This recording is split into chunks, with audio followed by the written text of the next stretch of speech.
grandit. La souffrance ouvre des portes que le confort ne pourra jamais ouvrir. Le 10e principe est celui de la transformation par la persévérance. Rien de grand ne se construit sans persévérance. Et lorsque Dieu t'élève, il t'apprend à tenir, à résister, à te tenir debout malgré tout.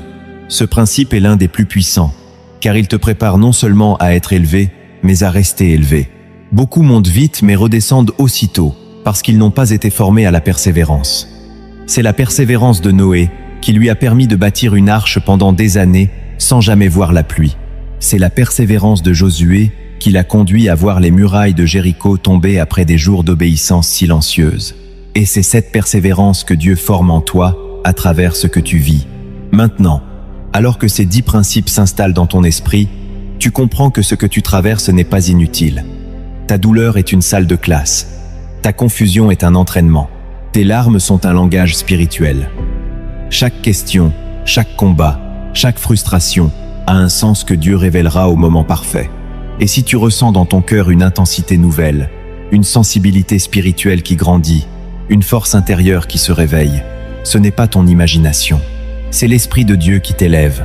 Avant d'aller plus loin, je t'invite, si ce message te parle, à t'abonner et liker cette vidéo, non pas pour des statistiques, mais parce que cette chaîne est un instrument pour t'accompagner dans ta marche spirituelle. En donnant de la force à ce contenu, tu permets à d'autres âmes d'être touchées. Dis-moi en commentaire. Seigneur, je marche vers mon nouveau niveau.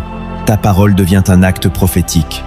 Et maintenant que ces vérités sont posées, prépare ton cœur, car la suite va te révéler les dimensions cachées que tu n'as encore jamais discernées. Et maintenant que ton cœur a reçu ces 10 principes qui révèlent pourquoi Dieu te fait traverser ce que tu vis, il est temps d'aller plus profondément dans la compréhension spirituelle de ton élévation, car ce que Dieu prépare en toi n'est pas superficiel. C'est une transformation intérieure qui touche ton identité, ton caractère, ta perception du monde invisible et ta capacité à porter l'onction. Beaucoup croient qu'une élévation spirituelle se manifeste d'abord par des signes extérieurs. Mais en réalité, elle commence toujours par un travail secret, un travail silencieux, un travail intérieur que personne ne voit, mais que le ciel reconnaît. C'est dans ce processus invisible que Dieu bâtit des hommes et des femmes capables de supporter le poids de leur destinée. Si tu te demandes pourquoi tu ressens une pression intérieure inhabituelle, pourquoi tu sens que tu changes sans même le vouloir, pourquoi certaines choses qui te plaisaient hier n'ont plus aucune saveur aujourd'hui, la réponse est simple. Dieu est en train d'opérer en toi une transition vers une dimension spirituelle qui exige un cœur renouvelé. Cette transition ne ressemble jamais à ce que l'on imagine. Elle est souvent déroutante, inconfortable, surprenante.